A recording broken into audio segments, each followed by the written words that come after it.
हाँ, current affair के बारे में है। करंट अफेयर कैसे पढ़ें, क्या पढ़ें, मैं उसके बारे में। मैं यहाँ खड़ा हूँ तो मेरे लेफ्ट में सिगरेट की भी दुकान है, मेरे सामने दारू की भी दुकान है, और मेरे राइट में किताबों की भी दुकान है, बगल में एक मंदिर भी है। जिसकी आस्था जिस चीज़ से जुड़ी हुई है वो उसी के पास जाना पसंद करता है। ठीक है, एक नशेड़ी जो है उसको दारू की दुकान अच्छी लगेगी, एक पढ़ने वाले को जो है वो किताब की दुकान अच्छी लगेगी, और अगर एक पुजारी है, एक भक्त है, तो उसको मंदिर अच्छा लगेगा, उसको मंदिर में सबसे ज़्यादा शांति मिलेगा। तो हर किसी का जन्नत यहीं पर है। वो डिपेंड करता है कि उसकी आंखें क्या देख रही हैं और उसका दिल क्या कहता है, दिमाग क्या कहता है कि किस चीज़ के पीछे भागना है।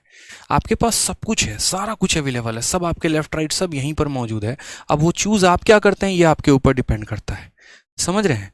तो यहाँ पर जो है ना, करंट अफेयर पढ़ने की आवश्यकता क्यों पड़ी? क्योंकि एक तरीके से सब चाहते हैं कि आप जो है वो थोड़ा सा अपडेटेड रहे। ऐसा ना हो कि आप यहाँ पर रट कर जा रहे हैं, पेपर क्लियर करके जा रहे हैं, बस कि हाँ रट लिया, उसी के आधार पर आपका सिलेक्शन हो जा रहा है। ठीक है, और आप यहाँ पर जब जाते हैं तो एकदम डम से फील होते हैं। नहीं, तो इसीलिए जो है एसएससी हो गए, बाकी एग्जाम्स भी हो गए, वो ये चाह रहे हैं कि आप थोड़ा सा अपडेटेड फील करें, इसी वजह से। अब करंट अफेयर हमें कितना पढ़ना है? तो करंट अफेयर हमें बहुत ज़्यादा भी नहीं पढ़ना कि हम 1 घंटे की वीडियो किसी की बैठ के देख रहे हैं, नहीं करना भाई इतना। और करंट अफेयर को ऐसा भी नहीं करना है कि आखिरी के 1 मंथ में 6 महीने का करंट अफेयर पढ़ के चले जाएंगे। दोनों का नुकसान है। अगर हम 1-1 घंटे की डेली वीडियो देखेंगे तो आप यूँ समझ लीजिए कि इस 1 घंटे में आप ग्रामर की बहुत अच्छी प्रैक्टिस कर सकते थे, रीजनिंग या मैथ की बहुत अच्छी प्रैक्टिस कर सकते थे, लेकिन आप करंट अफेयर के एकदम डेप्थ लेवल में चले गए, जैसे आप इसका एकदम ओसो ही बनना चाह रहे हैं और इसके ऊपर किताब लिखेंगे। कोई चैनल करा रहा है 1 घंटे, वो बहुत अच्छी बात है, हो सकता है किसी और परीक्षा के लिए ज़रूरत हो, लेकिन वन डे कॉम्पिटिटिव एग्जाम्स के लिए 1 घंटे की करंट अफेयर की कभी भी आवश्यकता नहीं होती है। मैक्स टू मैक्स जो करंट अफेयर का रहता है वो रहता है आपको कि डेली के कम से कम अगर हम बात करें तो 10 से 15 क्वेश्चन हो गए, वो बहुत है। और वीडियो लेंथ की बात करते हैं तो मुझे लगता है 15 से 25 मिनट जो है वो बहुत है। ठीक है, इतने मिनट की आप वीडियो देखिए, जैसे हमारे दीपक सर है वो करंट अफेयर पढ़ाते हैं, आपको कोई भी चैनल अच्छा लग रहा है जो भी है, ठीक है, तो आप उतने मिनट का करंट अफेयर देखो और उतने क्वेश्चंस आप लगाओ, बस दैट्स इनफ। अब यहाँ पर इनके क्या नोट्स बनाना ज़रूरी है, ये भी बच्चों के मन में आता है कि सर करंट अफेयर का क्या हम डेली बेसिस पर नोट्स बनाए? तो देखो, करंट अफेयर के कभी भी नोट्स नहीं बनाए जाते। करंट अफेयर में किन बातों का नोट्स बनाया जाता है वो बहुत ज़रूरी है। जैसे यूँ समझ लो कि दुकान में 100 चीज़ें हैं खाने के लिए, तो 100 के 100 खाने के लिए हैं, लेकिन वो एक ही दिन खाने के लिए नहीं है। ठीक है, तो करंट अफेयर में हम नोट्स क्या बनाना चाहिए, मैंने पहले भी कहा ऑफलाइन में, तो जो पार्ट आपका स्टैटिक का रहता है, जो नहीं बदलता है, आप उनके नोट्स बनाओ। जैसे मानो मैं करंट अफेयर पढ़ाया, मैंने 20 मिनट का लेक्चर, आपने मेरी वीडियो देखी, तो ये नहीं कि आज मैं जितने क्वेश्चन बोर्ड पर लेकर आया हूं आपको अपने सारे नोट्स बनाने, बिल्कुल भी नहीं। इसमें जो स्टैटिक पार्ट था, जैसे कौन से राज्य में कौन सी झील मौजूद है, कौन सा दर्रा किस राज्य से होकर पास करता है, ये चीज़ें नहीं बदलने वाली हैं। तो ये नहीं बदलने वाली हैं तो इनके नोट्स आप अपने कॉपी में बनाएं, ताकि इनको जितनी बार भी आप रिवाइज करें ना, उतना आपको मजा आए। यहाँ पर किस राज्य के सीएम कौन से नियुक्त हुए हैं यहाँ पर, तो इन सभी बातों पर ध्यान देना होता है, अच्छे तरीके से इनको पढ़ना होता है और इनके नोट्स बनाने होते हैं। किसी भी प्रतियोगिता एग्जाम के लिए जो करंट अफेयर महत्वपूर्ण होता है वो आखिरी के 6 से 7 महीने का करंट अफेयर जरूरी होता है। इससे ना ज़्यादा पढ़ना है, ना इससे हमें कम पढ़ना है। ठीक है, आप ऐसा भी कर सकते हैं कि मार्केट में 2 किताबें बहुत अच्छी हैं, अगर आप मान लीजिए कि शुरू से थोड़ी थोड़ी वीडियो देखने की आदत लगाइए और आखिरी के 1-1.5 महीने में स्पीडी की एक बहुत अच्छी किताब आती है। अब स्पीडी की किताब इंग्लिश में भी आने लगी है, पहले हिंदी में आती थी। आप स्पीडी की किताब जाके खरीद लीजिए, जो नोट्स बनाएंगे उससे कई गुना ज़्यादा बेहतर मटेरियल इसके अंदर दिया गया होता है, तो वो आपका समय बचा देता है। जैसे मेरा, अगर मैं आपकी जगह रहता तो मैं इतना करता कि मैं आराम से, जैसे दीपक सर पढ़ाते हैं, आराम से उनकी वीडियो देखी 15 मिनट का जितना उन्होंने कराया। ठीक है, मैंने उनके बहुत बढ़िया तरीके से जो स्टैटिक वाला पार्ट है वो नोट्स बनाए, इससे ज़्यादा फालतू की चीज़ें लिखी नहीं मैंने। और जब मेरा परीक्षा आया तो उसके बाद मैंने स्पीडी की किताब खरीद ली और यहाँ से बाकी चीज़ें कवर अप कर ली। क्यों? क्योंकि इस स्पीडी की किताब में मुझे क्या क्या मिल जाता है जो मेरे काम की है। सबसे पहले करंट अफेयर में जो होता है वो ज़रूरी होता है अपॉइंटमेंट आपका, कि यहाँ पर किन किन लोगों की, यहाँ पर अगर मैं बात करूँ करंट अफेयर में, और पढ़ना भी क्या होता है और छोड़ना भी क्या होता है, ये भी बहुत ज़रूरी है। तो करंट अफेयर में अगर आप देखोगे तो सबसे पहले हो जाता है आपका अपॉइंटमेंट, जो यहाँ पर अपॉइंटमेंट हुए हैं। अब अपॉइंटमेंट यहाँ पर ये नहीं है, ठीक है, कि फलाने फिल्म के प्रोड्यूसर कौन अपॉइंट हुए हैं, वो जरूरी नहीं है। यहाँ पे अपॉइंटमेंट का मतलब यहाँ पर हो गया कि यहाँ पर कौन से राज्य के गवर्नर किसको बनाया गया है।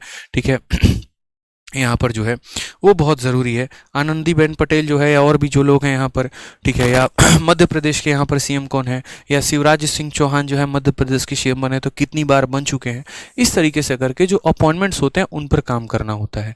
दूसरा जो हो गया वो हमारा बुक एंड ऑथर पर काम करना होता है। अब बुक एंड ऑथर में भी दो तरह के होते हैं।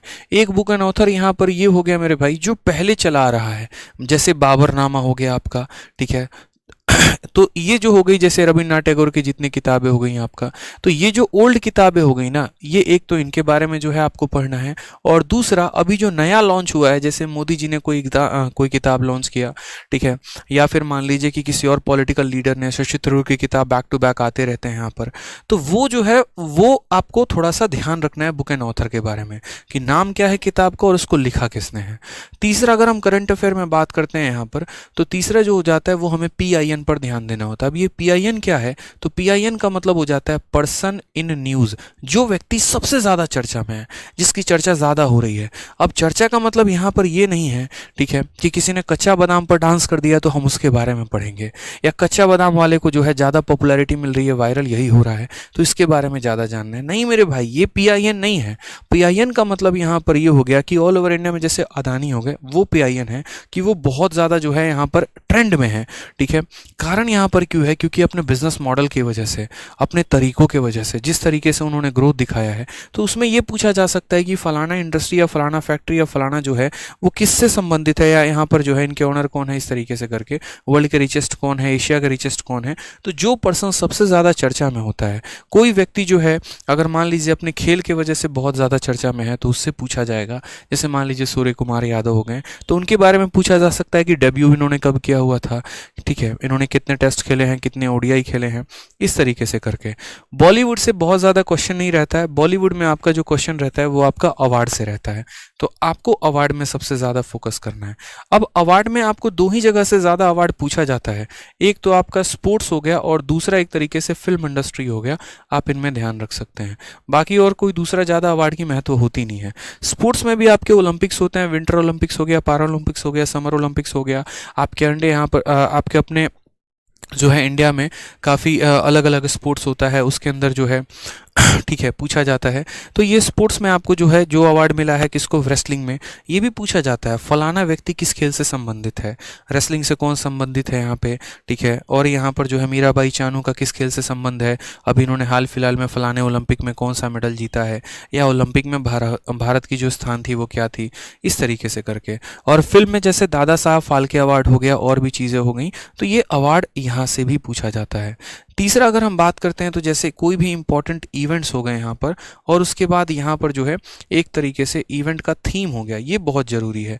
जैसे मान लीजिए कोई भी अगर ओलंपिक्स ही है तो उस ओलंपिक का पर्टिकुलर एक टाइटल भी होगा, ठीक है। अगर आप बात करेंगे 2020 में जो ओलंपिक है उसका टाइटल एक होगा, 24 में जो होगा उसका टाइटल होगा। उसके बाद यहाँ पर मेजबानी कौन करेगा, कौन सा कंट्री पिछली बार होस्ट किया था, कौन सा कंट्री उसको आगे होस्ट करने वाला है। तो ये सारी बातें यहाँ पर जो है इन बातों का ध्यान रखना होता है, और ये आप तभी याद कर पाते हैं जब आप डे बाई डे जो है वो डेली प्रोसेस से पढ़ते हैं। लास्ट अगर हम यहाँ बात करते हैं तो मिलिट्री एक्सरसाइज भी बहुत ज़रूरी होता है।